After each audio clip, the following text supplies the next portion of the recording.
నిన్న రాత్రి 10 తర్వాత ముఖ్యంగా ఈ వీడియో వైరల్ అయింది బాగా. 10 నుంచి 11, 12 అందరి నుంచి కాల్స్ కూడా వచ్చినాయి. జనరల్గా ఏంటంటే అనంతగిరి కానీ వికారాబాద్ అడవుల్లో కానీ స్థిరంగా ఉండే చిరుతపులులు ఏం లేవు. ముఖ్యంగా బయట నుంచి చిరుతపులు వచ్చి విజిట్ చేసి వెళ్తుంటాయి.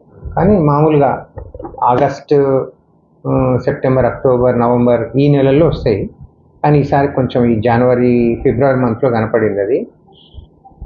మా అనుమానం ఏంటంటే ఈ ముఖ్యంగా కర్ణాటక సైడ్ నుంచి అయినా వస్తాయి చిరుతపులులు ఇక్కడికి, లేదంటే మనకు మహమ్మదాబాద్ ఆర్ఎఫ్ ఉంది, రిజర్వ్ ఫారెస్ట్, మహబూబ్నగర్ జిల్లాకు సంబంధించింది. అక్కడ కొంచెం దట్టమైన అడవి ఉంటుంది కాబట్టి అక్కడ నుంచి కూడా వస్తాయి. వచ్చి వెళ్ళి అది రోమింగ్ చేసుకుంటూ ఇట్లా వెళ్ళిపోతుంది అది. సో ఇక్కడ కూడా ఏంటంటే రాత్రి చూసిన వీడియోలో మనకు అనంతగిరి గుట్టల్లోనే రోడ్ దాటుతూ కనిపించింది. అది మామూలుగా మన సిబ్బంది, ఫారెస్ట్ సిబ్బంది కూడా ఇమీడియట్గా నైట్ 12, 1, 2, 3 o'clock వరకు కూడా ఆ ఏరియా అంతా పెట్రోలింగ్ చేశారు. నిజంగానే అదే ప్లేస్లో చిరుతపులి వెళ్ళినట్టు కొంచెం ఆధారాలు కనిపించినాయి. కానీ డైరెక్ట్ సైటింగ్ అనేది ఎవరికి జరగలేదు ఇంకా. స్టిల్ ఈరోజు కూడా వెతుకుతున్నారు దాన్ని.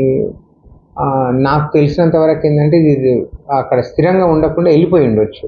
అంటే వెళ్తే ఎలా ఉంటుందంటే మున్నూరు సోమారం అటు నుంచి దారూరు అటు నుంచి అలా వెళ్ళి ఉండే అవకాశం ఉంటుంది.